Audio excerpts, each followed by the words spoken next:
Hi guys, I'm Em and I'm just jumping right into the video. I recently had some interest develop recently, such as like Batman and Avatar, and I don't actually have that many friends, so like you know how it is like when you're just talking off the air of the two people who are your friends, but they're not that into what you're into, like it gets weird. So yeah, no one I know like physically or in person actually wants to go in depth about talking about Batman or Avatar or anything. They don't care about Easter eggs or anything like that.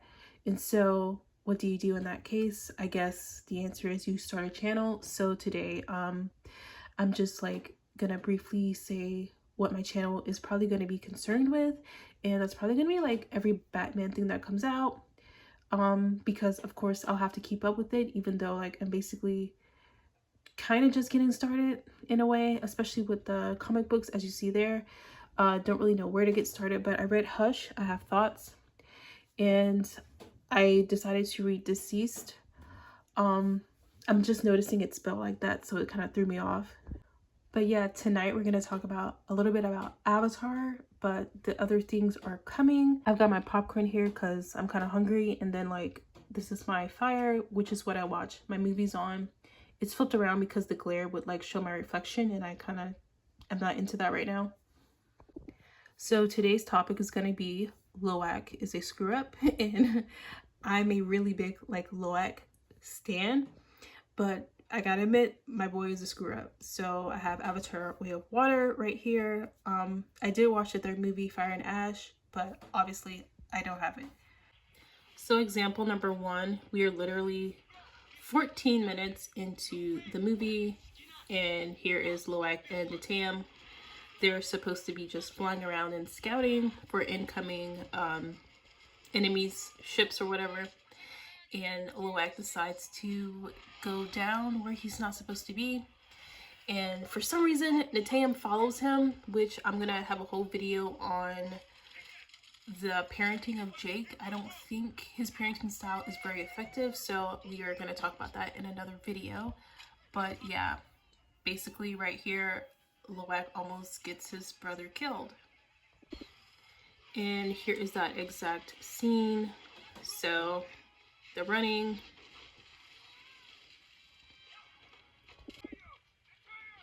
Now Jake is going to see where the boys are. He finds Loak. No scratches whatsoever.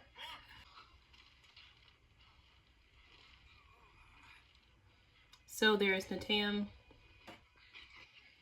Like, he could have easily died. They both could have died, but it's one thing to like get yourself into danger. It's another thing to get like someone else into danger.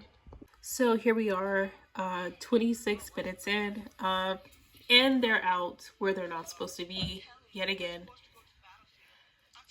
And it's Loak's fault. So yeah, he brought him out here.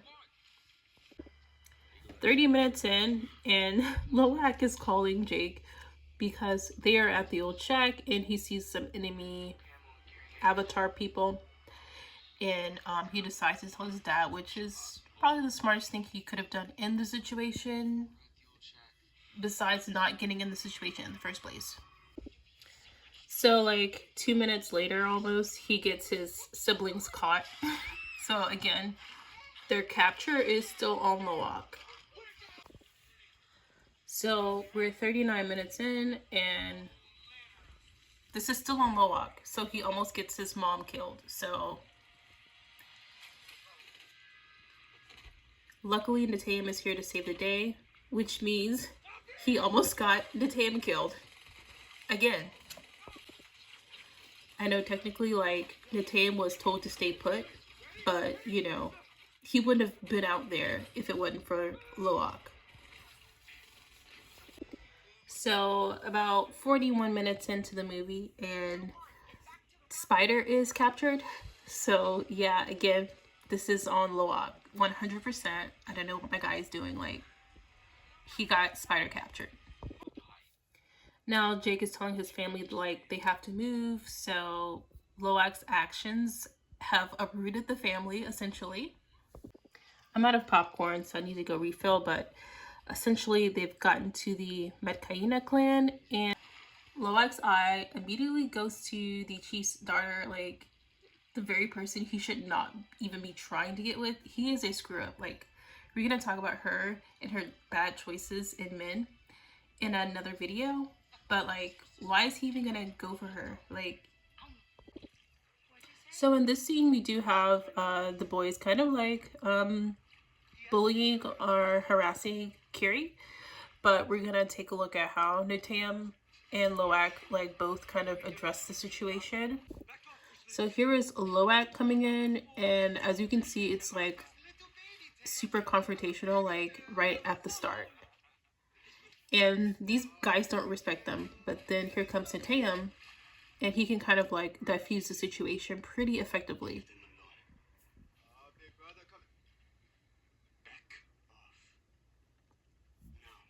You can tell they respect Natam because they know like he's level-headed and stuff, and he really doesn't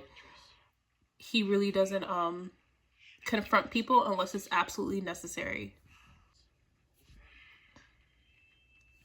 So as you can see, Loak is very easily provoked, which, because he's an idiot, he's a screw up, so idiots are pretty easily provoked. So they had a clear way out, and he starts a fight. Like, he completely escalates the situation that Natam has already put out a fire on. So now the next second, like, Natam has to basically jump in to have his brother's back because he's loyal on top of everything else. But this definitely did not need to happen. So let's call it like 113. Like, this could have led to them being like exiled from this sanctuary clan that they were seeking sanctuary with, right? They didn't get kicked out, but they very well could have. And it would have all been Loak's fault. And no, the other boys shouldn't have been like messing with Kiri, but there was a way to have handled that and a way not to have handled it. And Natam knew the way to have handled it. Here's Loak at an hour and 15 minutes in with his kind of very half apology. Not a real apology, which I don't blame him for because they were like messing with his sister. But he's so easily to manipulate. Watch. It's where the men hunt. No way, I'm not allowed. I must be asking the wrong brother. Let's do it. See, they know they can manipulate him because he's not that smart. Loak just does not know how to strategize. He doesn't even think clearly. Like, you just beat these boys up and you expect them to be friends with you just like that. Like, obviously they're going to be up to something. So at about the hour 18-minute mark, Loak almost dies, like for real. He almost dies twice in this scene, really, because once is with the little shark thing, and then he does almost drown. I actually do think he drowned, but Payakon kind of saves him. But I'm gonna put this on Loak too. I know the other boys kind of like lured him out, but it was a revenge thing.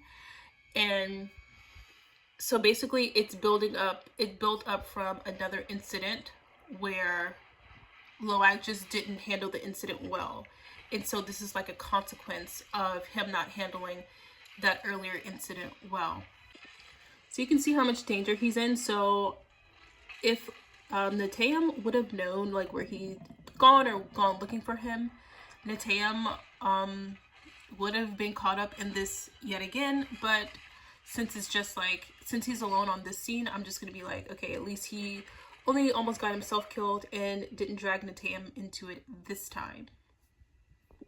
So about an hour and 20 minutes in, he drowns. Like, literally, my guy drowns. Payakon does save him, but it's just frustrating to know like how many times this guy just needs to be saved. Like, he keeps making like dumb decisions. Like, and I know he's a kid, but literally all kids have to do is like just sit there and sorry, knock something over. But people don't understand, like, you have to go out of your way a lot of times to be disobedient, and actually being obedient is the easier path to take, because like you just sit there basically. But yeah, he has to get bailed out so many times. It's like absolutely like astounding. This is a cool scene, and I know people think it wouldn't have happened if he had not like been disobedient, but I beg to differ. There are ways it would have happened. He didn't need to like jeopardize everything. So what's his name? Natayam does find out like what happened to his brother. I'm super surprised he didn't just go after Loak himself, because he usually doesn't go to his dad first. He usually just follows Loak to whatever. So here we are. It's not really an incident. We're at 127 though. Loak's back, and you can see he's about to blow up right here. As well he should. Like, his dad stops him. Like, they almost got him killed, like, for real. Like, he almost got himself killed for, like, not being just a strategist himself. But, yeah, what they did was, like, really messed up. And then his mom proceeds to, like, not have his back about it. But that's okay. That's not what we're talking about. But I feel like, in the end, he took, a Nogs. I don't know his name. He took this guy's side. Just because, like, he's like, oh, I did get a friend, you know, Payakan, out of the deal. So, inadvertently, he does end up making peace with this guy, but on accident. So, like, I can't even attribute that as being a strategy. Like, he totally accidentally did that. So, we are going to talk about in another video, like, Jake's parenting. Again, very ineffective. But this one doesn't get consequences, like, at all. And that's why he keeps messing up. Like, we're hearing the threats, but they're, like, so idle. And they're, like, they just never come. Where were you? What happened to keep an eye on your brother? Sorry, sir. So as you can see, like, they're actually holding Natayam accountable. And, again, if Natayam had gone there, then Natayam probably would have died right then and there. So, 2 hours and 6 minutes in. Actually, 7 minutes. Okay, so they need to warn the Tolkien that they're going to be hunted. And what's his name? Loak is going to go warn Payakan, right? Because there's no one else to warn Payakan. I get it. Super valid. However, should have told his dad. And, like, this is what I mean. Like, had he not been such a hardhead, screw-up person, he would actually feel comfortable telling his dad. Because what if it was, like, reversed? Like, what if Natayam had bonded with Payakan, and he could have easily gone to dad, like, hey, dad, we need to tell Payakan. And, like, his dad, like, would have gone with him, like, for sure. But this one... just by virtue of him being Natayam and him being responsible and disciplined, like, I feel like he would have been taken more seriously, but it's because he's not a screw-up. But Loak, as you can see, is getting everyone, he's putting everyone in danger. Like, he's putting all of his siblings, except for Spider, who has been captured, as well as the, dang it, what are their names? The Metkaina children in danger, just because, like, he won't even attempt to tell his dad, like, hey, can you do this for me? Can you come with me to warn Payakan? So the Tolkien does actually need help. Like, he is actively being hunted. So he does in fact need help. However, he should have, like, literally called his dad instead of, like, getting all of his siblings there. You know what I mean? So everyone's, like, coming together and trying to help. But again, like, it's just the wrong group of people trying to help. So now he calls his dad. So, like, he ended up calling his dad anyways. So he should have just done that from the start. So Natayam it's 2 hours and 12 minutes, and Natayam is going to serve as some type of distraction so everyone else can, like, get away, including the big, well, look, he's there, okay? And how many, they're gonna like shoot something in the water, which is super dangerous, and I'll show you in a second.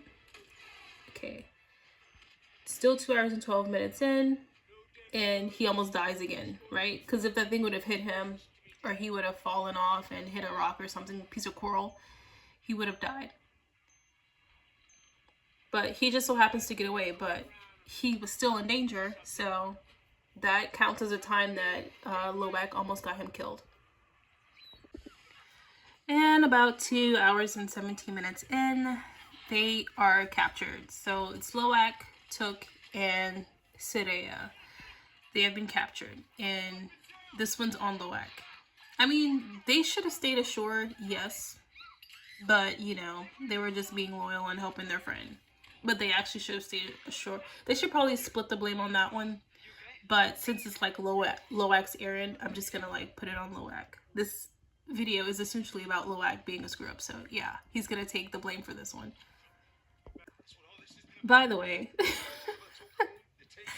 not only is he almost about to get his dad killed, because of course they came to rescue him, but you have all those other people from the Makaina who are trying to like come and rescue their kids as well. So yeah, he's about to get like a whole freaking tribe killed. He's a screw up. I'm sorry.